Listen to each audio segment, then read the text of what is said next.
একটা নিউজ ঘটেছে এবং এই নিউজটা সত্য, এবং এই নিউজটা নিয়ে আলোচনা করার আগে দুটো রেফারেন্স দিতে চাই। একটা হচ্ছে আজকের পত্রিকায় যে ইন্টারভিউটা দিয়েছেন আমিনুল ইসলাম বুলবুল, আমাদের অতি প্রিয় বুলবুল ভাই আসসালামু আলাইকুম। এবং এর আগে প্রথম আলোতে তিনি গত 3-4 দিন আগে আরো একটা ইন্টারভিউ দিয়েছিলেন। প্রথম আলোর ইন্টারভিউতে তিনি বলেছেন পাকিস্তান আমাদের জন্য অল আউট অ্যাকশনে রয়েছে, বাংলাদেশের ক্রিকেটকে উদ্ধার করার জন্য বুলবুল ভাইয়ের মতো অসাধারণ অনবদ্য সংগঠকদেরকে উদ্ধার করার জন্য বাংলাদেশের ক্রিকেটকে 1.5 ইঞ্চি উঁচুতে নিয়ে যাওয়ার জন্য পাকিস্তান ক্রিকেট বোর্ড পিসিবি অনেক কাজ করছে, আনকন্ডিশনাল সাপোর্ট দিতেছে, সেই কথাটা তিনি বক্তব্যে রেখেছিলেন। এবং আজকের পত্রিকায় আজকে তিনি যে ইন্টারভিউটা দিয়েছেন সেখানটায় বলেছেন যে এই মুহূর্তে যে টি-20 বিশ্বকাপ চলছে, যেই ম্যাচকে নিয়ে এত আলোচনা, যেই ম্যাচকে নিয়ে আমিনুল ইসলাম বুলবুল এত দৌড়াদৌড়ির মধ্যে ছিলেন, Dhaka, Dubai, Lahore and then ঢাকায় ব্যাক করা, ভারত পাকিস্তান ম্যাচ যেভাবেই হোক খেলাতে হবে। আমিনুল ইসলাম বুলবুল বিশ্বের সবচেয়ে বড় নেগোসিয়েটরে পরিণত হয়েছিলেন, এবং তিনি না হলে পাকিস্তান খেলবে না। পাকিস্তানের জেনারেল, পাকিস্তানের প্রধানমন্ত্রী, পাকিস্তান ক্রিকেট বোর্ডের চেয়ারম্যান কেউই রাজি না। আমিনুল ইসলাম বুলবুল যদি বলে, রিকোয়েস্ট করে বা দুই পক্ষকে গিয়ে বলে যে শোনো তোমরা দুই দল অনেক করেছো, অনেক নাটক করেছো, তোমাদেরকে খেলা লাগবে, তাহলে ভারত পাকিস্তান রাজি হবে, এবং তারা খেলতে ফাইনালি বুলবুল ভাই ভাবে বলার কারণে রাজি হয়ে গেল। সে আমিনুল ইসলাম বুলবুল এখন 15 তারিখের ম্যাচ দেখার জন্য আসবে না কলম্বোতে, যেখানটা আমরা অবস্থান করছি, যেখানটা আমি মোটামুটি 15টা প্রশ্ন রেডি করছি। ওনাকে প্রশ্ন করলে এখানটা তো আটকানোর কেউ নাই। অন্য জায়গায় তো বিভিন্ন সেন্সরশিপ দিয়ে রাখে যে প্রশ্ন করা যাবে না। সংবাদ সম্মেলনে আপনারা আসবেন, প্রশ্ন করতে আপনাদের গায়ে লাগে না। তো আমিনুল ইসলাম বুলবুল কলম্বোতে আসছেন না, এবং কারণ হিসেবে যেটা বলার চেষ্টা করেছেন, বিভিন্ন জায়গায় ফটো কার্ড আপনারা দেখেছেন, যে বাংলাদেশ না থাকায় বিশ্বকাপের ম্যাচ দেখার জন্য তিনি কোথাও মুভ করবেন না। বাংলাদেশ না থাকার পরেও বিশ্বকাপে আপনি দুই দেশকে খেলানোর জন্য, ইন্ডিয়া পাকিস্তানকে খেলানোর জন্য বিশ্বের সেরা নেগোসিয়েটরে পরিণত হয়ে গেলেন। ওই নেগোসিয়েশন শেষে বাংলাদেশে এসে বললেন যে Pakistan doing everything for us.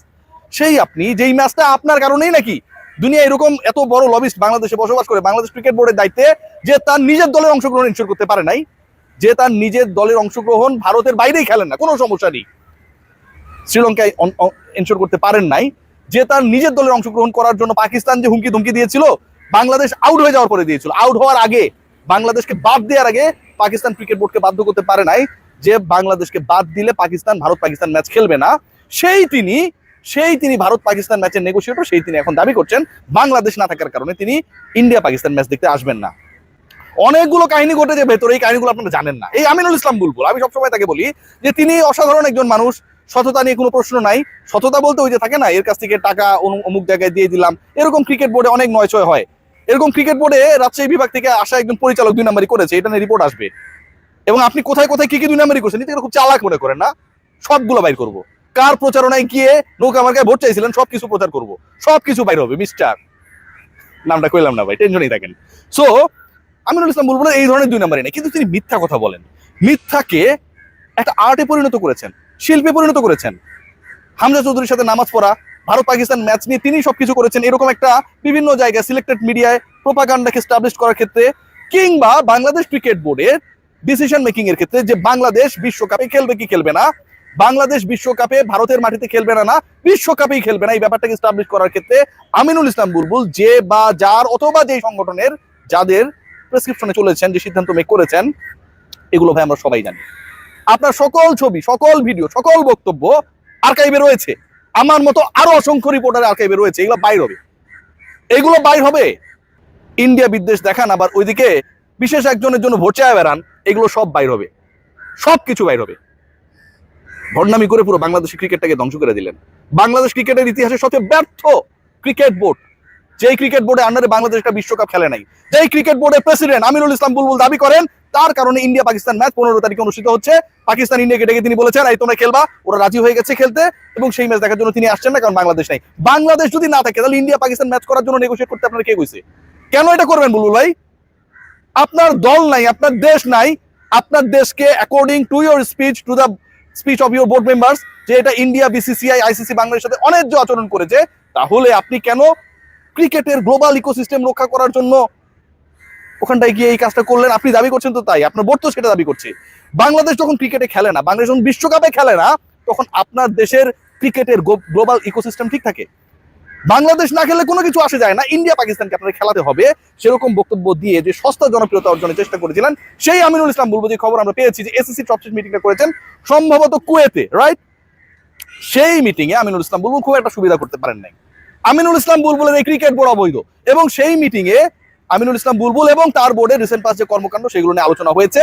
তিনি যখন বুঝেছেন যে এখানে আশাটা আসলে খুব বেশি তার জন্য কমফোর্ট জোন ক্রিয়েট করবে না, তখন আবার ওই দেশ মাতৃকার সম্মান, বাংলাদেশের স্বার্থ, বাংলাদেশ আমার প্রাণ আমার জান, বাংলাদেশ যেহেতু নাই তাই আমি যাব না, কলম্বোতে এই থিওরিকে বাস্তবায়নের চেষ্টা করলেন। প্রত্যেকটা ব্যর্থতাকে আপনারা বাংলাদেশের পাবলিকের সেন্টিমেন্ট দিয়ে রিভার্স করার চেষ্টা করেছেন।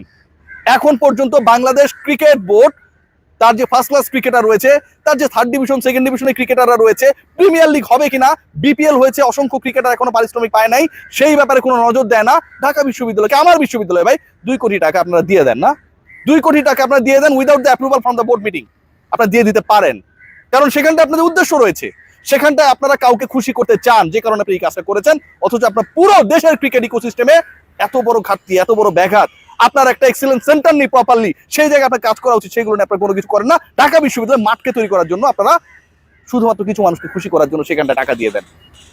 আমিনুল ইসলাম বুলবুলের এই সময়টায় বাংলাদেশ ক্রিকেট বোর্ড কত টাকা আয় করেছে এবং কত টাকা ব্যয় করেছে, এটার হিসাব হওয়া উচিত। আমিনুল ইসলাম বুলবুলের এই সময়টায় বাংলাদেশের র্যাঙ্কিং কোথায় গিয়েছে, এটার হিসাব হওয়া উচিত। আমিনুল ইসলাম বুলবুল কেন, কার পরামর্শে আইন উপদেষ্টা এবং ক্রীড়া উপদেষ্টার দায়িত্বে যিনি আসিফ নজরুল স্যার, তিনি কিন্তু বলেছেন সর্বশেষ যে আমরা সরকারি ডিসিশন নিয়েছি, কিন্তু ক্রিকেট বোর্ড ক্রিকেটাররা চাইলে আমাদের জন্য কঠিন হয়ে যেত বাংলাদেশকে বিশ্বকাপে খেলার ক্ষেত্রে ডিসিশন দেয়া। কেন ভাই আপনারা তাহলে রাজি হয়ে গেলেন? আপনারা তো বলতে পারতেন আপনারা খেলতে চান।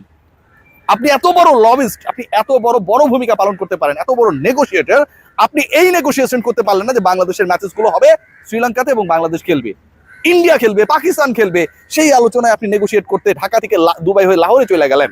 কিন্তু বাংলাদেশ খেলবে, যেই বাংলাদেশ ক্রিকেট বোর্ডের প্রেসিডেন্ট আপনি, বাংলাদেশ খেলে বলেই আপনি বাংলাদেশ ক্রিকেট বোর্ডের প্রেসিডেন্ট হয়েছেন, সেই দেশের খেলা আপনি এনশিওর করতে পারেন না। আবার পরবর্তীতে আপনি থিওরি দেন, বিভিন্ন জায়গায় প্রচার করেন, বলার চেষ্টা করেন বাংলাদেশ নাই দেখে আপনি বিশ্বকাপে খেলা দেখতে আসছেন না। হাউ ফানি মিস্টার বুলবুল, আপনি এবং আপনার বোর্ড যা করেছেন পুরো জাতি এটা মনে রাখবে।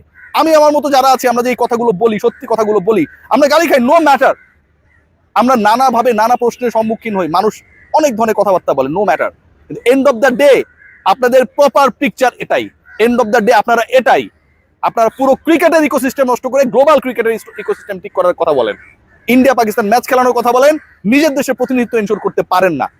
ইন্ডিয়া পাকিস্তান ম্যাচ খেলানোর থেকে তো বাংলাদেশকে বিশ্বকাপে খেলানো তুলনামূলক বেশি সহজ ছিল। ভারত পাকিস্তান বৈরী দেশ, কয়দিন আগে যুদ্ধ হয়েছে, চীনের যুদ্ধ বিমান কেনা পাকিস্তান, ভারতের যুদ্ধ বিমান খায় ফেলছে, রাফাল যুদ্ধ বিমান ফ্রান্স থেকে কেনার পরও ইন্ডিয়া ধরা খাই গেছে, কত গ্যাঞ্জাম এদের মধ্যে না, কত গ্যাঞ্জাম। এত গ্যাঞ্জামের পরও তাদের আপনি রাজি করাইতে পারছেন।